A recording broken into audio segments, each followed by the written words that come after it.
Ryle, for once, I'm glad that I wasn't in the Cape Town studio. Just go get a room, dude. Just get it over with, man. No, to all the Liverpool fans, you've earned the right to enjoy your season, so do that. Right now, I'm focused on the real world, okay? Real life, like making food for my kids, because we're at that stage of January now where things really do get real. But by now, I think we've found our rhythm. Hopefully, we've got all our food planning, our meal prep down. And if not, well, we've got some inspiration right now. Masego Mbonyana, or Meals with Masego, is the platform where she plays and has a lot of fun and does a lot of good work, is here to help us with a fantastic meal prep idea that could lead to a whole lot more. Masego, I love your style, girl. Yeah. I mean, I love your style, but I love your style when it comes to cooking, because I'm a parent.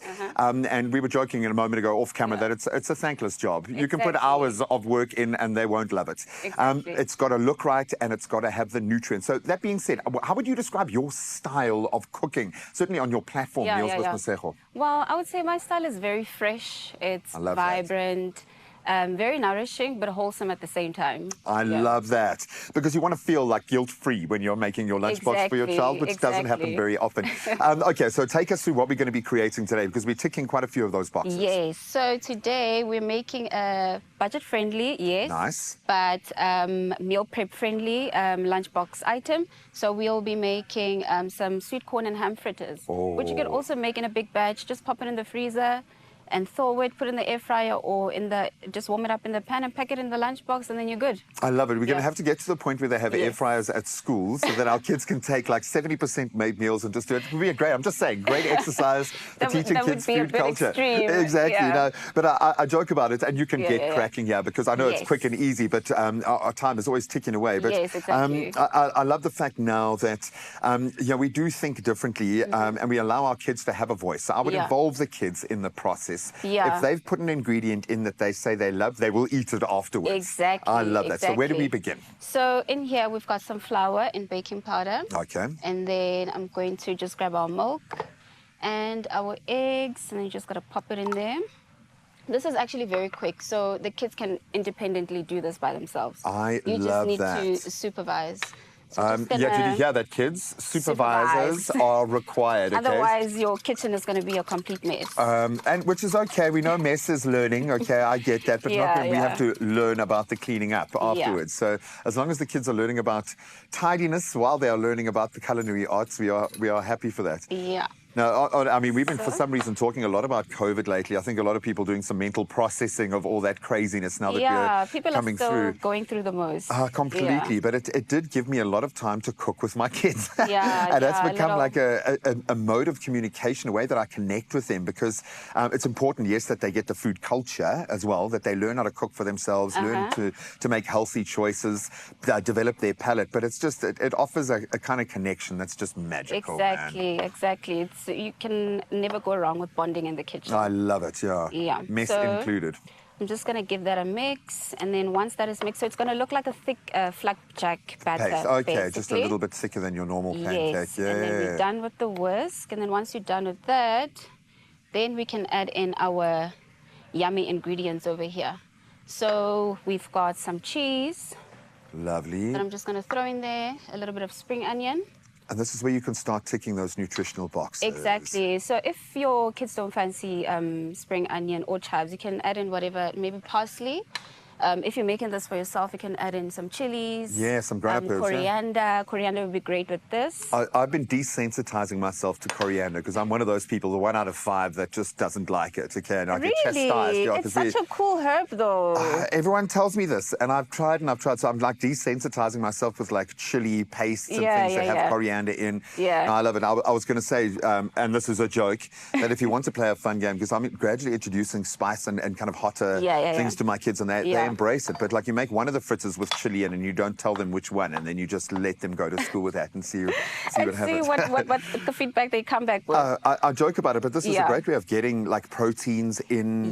Could you put other things in here? What would you recommend? Sometimes I put in some, you always have that rotisserie chicken that's left over. 100. So I add in some of that rotisserie chicken, or you could add in some bacon, If you're vegetarian, you can maybe bulk it up with some cottage cheese if you don't want to add in any meat. I love that. That almost Yeah. then becomes like a buttermilk kind of a vibe in it. I love Exactly. This is a great jumping off point. I just wanted here we to go. switch that on. And that's why I love these kind of meal prep ideas, because you can look at your kitchen, you can look in your fridge and say, okay, I've got this green little bit of leftover protein there that doesn't constitute a full meal. Yeah, but I can make 6 fritters out of that guy. And you don't know how to use it, right? So you can. This is actually a Exactly. wonderful thing to actually use. Oh, I see what you mean. It really is a nice thick batter. Yeah.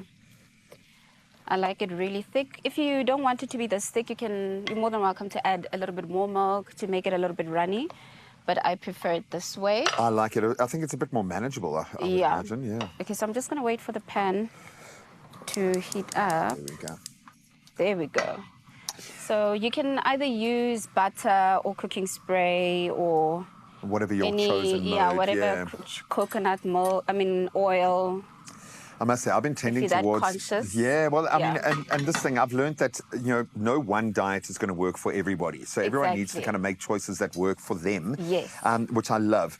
And that stands for your family as well. When it comes to how you curate your lunch boxes, it will make a difference in the long term. Yes, You need yes. kids to stick with their good eating habits. Exactly. So what advice do you have for parents who are wanting to keep that healthy rhythm now that we're moving out of January and out of our, that rhythm now needs to set? I would say rule number 1 for me is don't overwhelm them with stuff that they don't know and put them in their lunchbox when they're not eating it at home already. Because you'll open your lunchbox and then, whoa, a big surprise. What is this? Sweet corn? I don't eat sweet corn, yeah. So rather maybe even add in vegetables that they're familiar with. If they like peas, if they like carrots, if they like baby marrows, you're more than welcome to add. Make it stuff that familiar they're to them, so they'll, baby Yeah, steps. baby Excuse steps. the pun, but just take baby steps. I love that. Yes.